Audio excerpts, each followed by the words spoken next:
Assalamualaikum warahmatullahi wabarakatuh. Alhamdulillah. Wassalatu wassalamu ala rasulillah Sayyidina wa maulana Muhammad ibn Abdillah wa ala alihi wa sahbihi wa man tabi'ahu wa mawalah.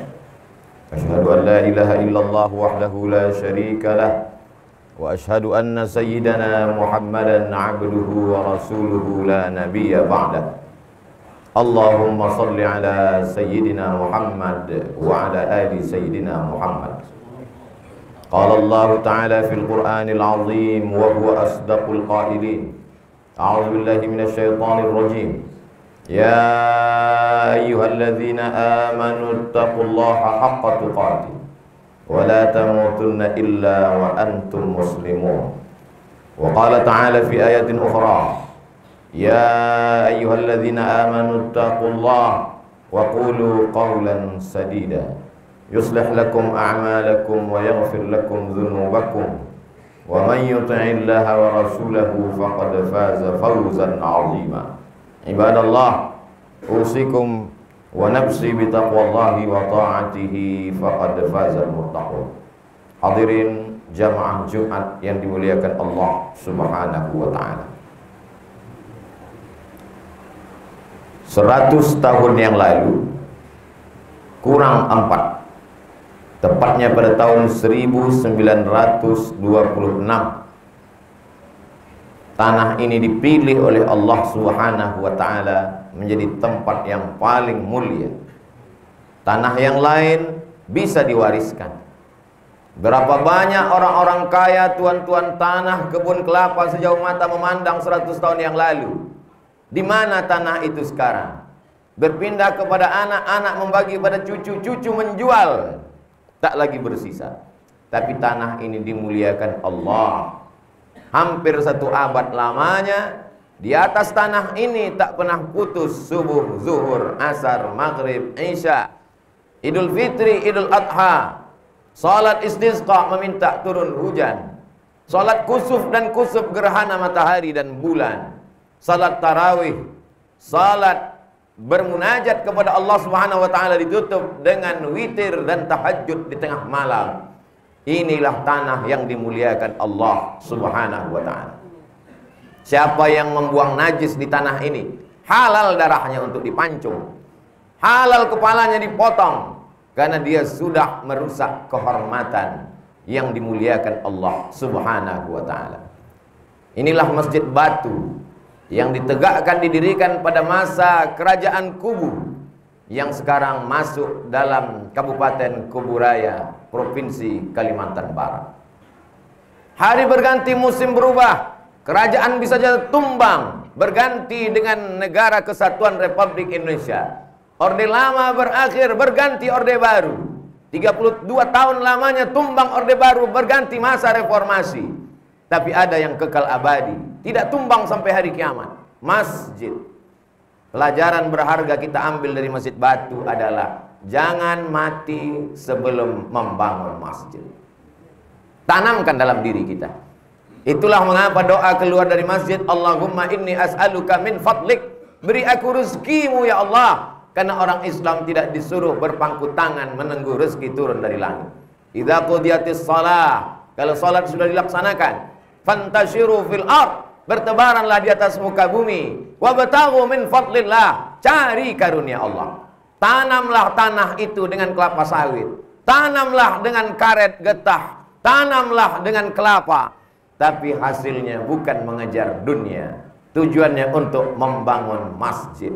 Berbahagialah sultan-sultan, raja-raja, penguasa-penguasa yang sempat dititipkan Allah kekuasaan, lalu dia bangun masjid, kekuasaannya tumbang, kerajaannya berakhir, rezimnya selesai, tapi orang tetap mendoakan. Setetes dua tetes mengalir juga ke alam barzah. Mengalir dia seperti sungai yang tak pernah putus. Amal yang mengalir itu disebut dengan jari. Amal yang mengalir disebut dengan mengalir jariyah. Ma'akal tafa'afnaita, yang kau makan busuk. Wa malabista fa'ablaita, yang kau pakai lapuk. Wa mata sabdakta, tanah yang kau wakafkan. Semen, batu, kerikil, kayu, atap, kubah, mimbar, mihrab, semua akan tetap mengalir sampai pada hari kiamat. Idza matal insan, kalau manusia mati, inqata'a amaluhu, amalnya putus, illa min salasin, kecuali 3. Di antara yang 3 adalah shadaqatun jariyah. Kalau sempat dia berilmu, ilmun yuntafa'u bihi. Kalau ada anak keturunannya, waladun salihun yad'u lah. Kalau belum sempat membangun masjid, pesankan ke anak-anak, kau mesti kaya, kau mesti berkuasa, kau mesti membangun masjid. Kalau masjid sudah ada terbangun, perlu dibantu direhab, maka sesungguhnya Utsman bin Affan juga merehab pembangunan Masjid Nabawi. Ketika Masjid Nabawi direhab, bagaimana dengan pondasinya, bagaimana dengan dindingnya, bagaimana dengan tiang-tiangnya, bagaimana dengan atapnya? Sebagian mereka tidak setuju dengan renovasi. Utsman bin Affan membacakan hadis, man bana masjidan banallah mithlahu baitan fil jannah. Siapa yang membangun masjid, sudah dibangunkan untuknya satu tempat di surga. Jadi jangan risau kalau ada renovasi masjid, batu-batunya, kayu-kayunya dikembalikan lagi untuk masjid. Karena tidak boleh dibawa ke tempat lain. Andai terpaksa juga terbengkalai, tidak bisa dipakai, mesti terjual. Uangnya mesti kembali ke pembangunan masjid. Karena wakaf artinya terhenti. Dia tidak boleh dialihkan kepada yang lain. Terhenti dari penggunaan manfaat manusia, dialihkan hanya milik Allah Subhanahu wa ta'ala. Itu bedanya dengan infak. Memberi makan fakir miskin, infak. Menyekolahkan anak yatim, infak. Tapi harta yang tidak berubah, tanah, bangunan, kalaupun renovasi tetap kembali kepada asalnya, maka disebut dengan wakaf lillahi ta'ala. Itulah yang akan menolong di hadapan Allah. Orang-orang yang mati menghadap Allah masuk ke liang lahat, ketika dia ditawarkan untuk hidup lagi, hai jenazah, apakah kau mau hidup lagi? Mereka berkata, laula akhartani ila ajalin qarib, izinkan aku untuk hidup walaupun semenit, walaupun sedetik saja. Hidupkan aku lagi ya Allah. Kalau engkau dihidupkan, kau mau apa? Apa yang kau inginkan? Mereka menjawab, fa'as-saddaqa, kami mau bersedekah. Mengapa tidak disebut infak? Mengapa tidak disebut wakaf? Kenapa disebut sedekah? Karena sedekah adalah amal yang paling ringan. Wakaf berat, tanah lebar. Wakaf berat, semen dan batu. Tapi sedekah yang paling ringan. Kalau tidak sanggup ikut membebaskan tanah, maka sedekah pasti bisa. Likulli sulama minkum sedekah. Mengangkat batu sedekah, ikut gotong royong sedekah, memasang keramik sedekah, memasang atap sedekah. Setiap tulang-tulang yang dipakai menolong agama Allah terhitung sedekah. Duduk menyenangkan hati orang, tabassumika fi wajhi akhika sedekah. Senyummu ke wajah saudaramu, itu pun bernilai sedekah. Kalau kau tak punya harta, senangkan hati orang lain, bantu tolong. Kalau kau punya, maka bisa berinfak. Lebih punya lagi, berwakaf. Itu sajalah yang dapat dibawa menghadap Allah. Yatsba'ul mayyita salasun, yang mengiringi mayat sampai ke kubur ada 3. Yarji'usnani, yang 2 pulang ke rumah. Maluhu, mobil paling mahal, hanya sampai ke pelataran parkir. Setelah itu akan pulang ke rumah, dijual, dibagi-bagi kepada ahli waris. Ahluhu, anak, istri, cucu, menantu, kawan, handai tolan. Dulu waktu kita hidup baik-baik, senyum, tertawa semuanya. Tapi mereka pun akan pulang ke rumah. Malam pertama di liang kubur, yang menolong hanyalah 1, wa'amaluhu. Kalau sempat membangun masjid, malam itu orang berjamaah maghrib, isya dan subuh, mengalir pahalanya ke kubur. Kuburan yang hanya 1 meter kali 2, dalamnya setinggi tegak manusia. Lapanglah alam barzakh. Itulah harapan. Manusia hidup hanya baina sittin wa sab'in, antara 60 sampai 70 tahun. Tapi di alam kubur berapa lama? Orang yang meninggal 100 tahun yang lalu sudah 100 tahun di alam barzakh. Apa yang sudah kita siapkan? Apa yang sudah kita persiapkan? Dibangun rumah yang besar dengan kamar yang hebat, yang mewah, yang cantik, semua tamu berdecak kagum. Tapi pada akhirnya ketika kita mati, kita hanyalah setumpuk daging busuk yang hanya akan menjadi santapan cacing tanah. Kita yang mencarikan tanahnya, kita yang mencari arsitek terbaik, kita yang mencari tukang-tukang pemborong yang bagus untuk membangunkan rumah. Tapi sampai masanya kita mati, sejengkal pun tak ada tempat untuk kita di rumah itu. Tamu-tamu bertanya kepada tuan rumah, mereka akan menjawab, itu kamar ayah dulu. Sekarang sudah diisi orang lain. Mereka lambat laun tidak sabar menempati rumah yang besar. Anak-anak cucu menantu ingin berbagi harta warisan. Meleleh air mata mereka melepaskan rumah yang penuh sejarah. Mau tak mau, suka tak suka, rumah ditinggalkan ditempati orang lain. Hari berganti, zaman berubah. Setiap zaman ada orangnya, setiap orang ada zamannya. Setiap masa ada tokohnya, setiap tokoh ada masanya. Yang kekal abadi hanyalah masjid. Tumpangkanlah tuah kepada masjid. Kalau ingin kekal abadi, bangunlah masjid.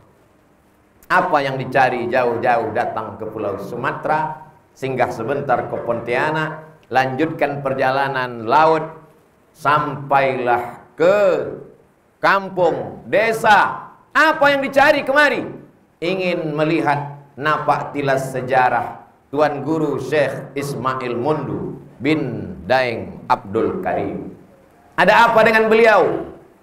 Sekolah sampai ke Makkah Al-Mukarramah, belajar akidah, fikih, tafsir, tasawuf di Masjidil Haram. Padahal kalau dia mau hidup senang, tenang, kenyang, lenang, cukup tinggal di Makkah. Tapi dia tidak begitu. Dia kembali ke kampung halamannya untuk membawa risalah Islam. Pulang ke kerajaan Kubu, diangkat sebagai mufti. Sultan mengurus kenegaraan. Sultan tahu diri, tak mengerti agama. Masalah halal haram, masalah fatwa diserahkan kepada orang yang alim. Dan orang alim itu bernama Tuan Guru Syekh Ismail Mundu. Lalu kemudian dia memutuskan segala perkara yang dibebankan di pundaknya dengan amanah. Pada akhirnya umur yang dititipkan Allah berakhir. Tuan Guru pun menghadap Allah Subhanahu wa ta'ala. Apa yang terjadi hari ini? Jauh-jauh orang datang dari Jakarta, jauh-jauh datang dari Malang, jauh-jauh datang dari Sumatera hanya untuk membacakan Al-Fatihah, Qul huwallah 3 kali, Qul a'udzu bil falaq dan Qul a'udzu birabbin nas. Pangkal Al-Baqarah, ayat kursi dan ujung Al-Baqarah. Ditutup dengan tahlil la ilaha illallah. Sampaikanlah pahala bacaan kami kepada almarhum Tuan Guru Syekh Ismail Mundu bin Daeng Abdul Karim beserta istri, keluarga beliau. Didoakan orang walaupun kita sudah lama menghadap Allah. Begitulah kalau menjadi orang baik. Apa pelajaran yang kita ambil dapat dari kehidupan almarhum? Sekolahkan anak sekolah agama. Mana arsitek-arsitek hebat di masa silam? Tenggelam. Mana orang-orang kaya di masa lalu? Hilang. Tapi Tuan Guru Syekh Ismail Mundu sampai hari ini kuburnya didatangi orang, dibacakan Al-Fatihah, mengalir. Sekolahkan anak sekolah agama. Kalau dia tidak sanggup sekolah agama, biarkan dia menjadi apapun, tapi pesankan kepadanya, tolong agama Allah anakku, supaya Allah akan menolong engkau sesuai janjinya. In tansurullaha yansurkum. Kalau kau tolong agama Allah, Allah akan menolong engkau. Wa yutsabbits aqdamakum. Tak bisa kita paksa anak kita yang memang bakatnya di bidang ekonomi, di bidang politik, di bidang pertahanan, di bidang sejarah, di bidang sastra. Biarkan dia menjadi gubernur, bupati, wali kota, tapi dengan jabatannya dia menolong agama. Biarkan dia jadi arsitektur, pengacara. Biarkan dia menjadi pakar arsitek bangunan, tapi dipakainya untuk menolong agama. Jadi apapun dia, inti tujuan hidupnya adalah menolong agama Allah Subhanahu wa ta'ala. Sekarang orang takut menyekolahkan anak sekolah agama. Nanti dia makan apa? Nanti dia kerja apa? Sengaja Allah ciptakan lambung itu jauh dari otak. Otak di atas, lambung di bawah. Supaya jangan sampai otak itu hanya memikirkan lambung. Hanya udang sajalah yang otaknya dekat dengan lambung, setiap saat memikirkan lambung. Afala ta'qilun? Kenapa kau tidak berpikir? Afala tatafakkarun? Kenapa kau tidak merenung, bertafakkur? Afala tatadzakkarun? Kenapa tidak mengingat? Sekolahkan anak sekolah agama. Dia akan membuka pondok pesantren tahfiz Quran. Urus otakmu, urus hatimu, urus pikiranmu. Hidupmu biarkan Allah yang mengurus. Allah akan mengurus. Tidak Allah sia-siakan. Allah menunaikan janjinya. Innaka la tukhliful mi'ad. Ditelan ikan dalam 3 kegelapan. Gelap laut, gelap perut ikan, gelap malam. 3 kegelapan, kata manusia tak akan selamat. Dia serahkan kepada Allah. La ilaha illa anta subhanaka inni kuntu minaz zalimin. Ikan memuntahkan ke tepi pantai. Lapar bermalam-malam dalam perut ikan. Ditumbuhkan Allah pohon labu, makan dari buah labu. Dokter sekarang menyarankan orang yang lama sakit di rumah sakit, makanan terbaik adalah labu. Itu yang dialami oleh Nabi Yunus alaihissalam. Terombang-ambing di sungai Nil, semua takut akan dimakan oleh kuda Nil, akan diterkam oleh buaya yang sangat ganas. Tapi kemudian skenario Allah begitu indah. Ada seorang perempuan merindukan seorang anak, bertahun-tahun menikah tak ada anak, mandi di tepi sungai Nil, dayang-dayang melihat ada kotak kayu. Lalu kemudian mereka menarik kotak kayu, ternyata dalam kotak kayu sesosok bayi.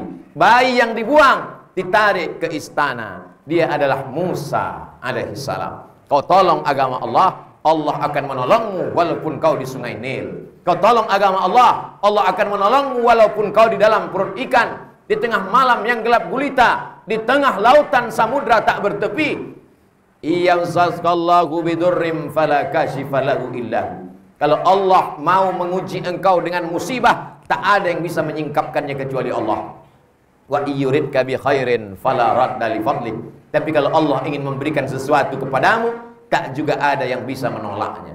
Seluruh dunia mau menangkapmu, seluruh dunia mau membunuhmu, seluruh dunia mau menyantetmu. Kalau tidak, kata Allah, tidak akan terjadi. Seluruh dunia melindungimu, seluruh dunia menjagamu. Semua dukun-dukun, jin-jin, hantu setan sepakat untuk meyakinkan bahwa kau terpelihara. Tapi kalau mati, kata Allah, mati juga. Itulah tauhid, itulah keputusan. La tataharraku dzarratu illa biiznillah. Tidak akan bergerak satu biji sawi kecuali atas kuasa Allah subhanahu wa ta'ala. Pelajaran yang pertama, bangun masjid. Pelajaran yang kedua, sekolahkan anak sekolah agama. Yang terakhir, yang ketiga, apa yang bisa kita lakukan meneruskan perjuangan Tuan Syekh Ismail Murdu? Makmurkan masjid, anak-anak kita ajak sholat berjamaah. Kita jaga negeri ini, jangan sampai ada yang minum khamar, jangan sampai ada yang berzina, jangan ada makan riba, jangan ada yang terjebak dalam perbuatan maksiat dan dosa. Allah berjanji, walau anna ahlal qura amanu, kalau kampung ini penduduknya beriman dan bertakwa, la fatahna alaihim barakatin, akan kami bukakan barokah-barokah minas sama, dari langit, wal ard, dari bumi.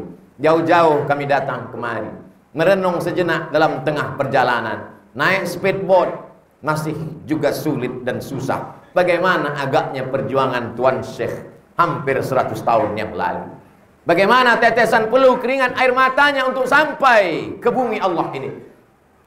Betapa amal kita selama ini tak ada apa-apanya. Kita menyangka kita yang paling hebat. Tabligh akbar ratusan ribu orang di stadion, tanah lapang, hotel, masjid. Ternyata kalau dibandingkan dengan para ulama zaman dulu, kita sedang melakukan mengukur diri, mengukur bayang-bayang betapa kita bukan apa-apa dan bukan siapa-siapa dibandingkan gerakan para ulama. Barakallahu li wa lakum fil Qur'anil azim wa nafa'ani wa iyyakum bima fihi minal ayati wa dzikril hakim wa taqabbala minni wa minkum tilawatahu innahu huwal ghafurur rahim. Allahumma salli ala sayyidina Muhammad wa ala ali sayyidina Muhammad. Allahumma salli ala sayyidina Muhammad wa ala ali sayyidina Muhammad. Allahumma salli ala sayyidina Muhammad wa ala ali sayyidina Muhammad. Alhamdulillah wassalatu wassalamu ala Rasulillah sayyidina wa maulana Muhammad ibn Abdullah wa ala alihi wa sahbihi wa man tabi'ahu wa mawala. Asyhadu an la ilaha illallah wahdahu la syarika lah وأشهد أن سيدنا محمدا عبده ورسوله وصفيه من خلقه وخليله أدى الأمانة وبلغ الرسالة ونصح للأمة وتركنا على المحجة البيضاء ليلها كنهارها لا يزيغ عنها إلا هالك. اللهم صل على سيدنا محمد النبي الأمي وعلى آله وصحبه وبارك وسلم. قال الله تعالى في القرآن العظيم وهو أصدق القائلين: أعوذ بالله من الشيطان الرجيم. يا أيها الذين آمنوا إن الله وملائكته يصلون على النبي يا أيها الذين آمنوا صلوا عليه وسلموا تسليما. اللهم اغفر للمسلمين والمسلمات والمؤمنين والمؤمنات الأحياء منهم والأموات برحمتك يا أرحم الراحمين. اللهم أعز الإسلام والمسلمين واخذل الكفرة والمشركين ودمر أعداءك أعداء الدين. اللهم انصر إخواننا المجاهدين المستضعفين في فلسطين وفي روهينجا وفي كل مكان من مشارق الأرض إلى مغاربها. اللهم شتت أعداءنا، اللهم شتت شملهم واجعل كيدهم في نحورهم. اللهم انصرنا فإنك خير الناصرين وارحمنا وأنت أرحم الراحمين واغفر لنا وأنت الغفور الرحيم. عباد الله، أوصيكم ونفسي بتقوى الله وطاعته فقد فاز المتقون. إن الله يأمر بالعدل والإحسان وإيتاء ذي القربى وينهى عن الفحشاء والمنكر والبغي يعظكم لعلكم تذكرون. فاذكروا الله العظيم يذكركم واسألوه من فضله يعطكم ولذكر الله أكبر والله يعلم ما تصنعون.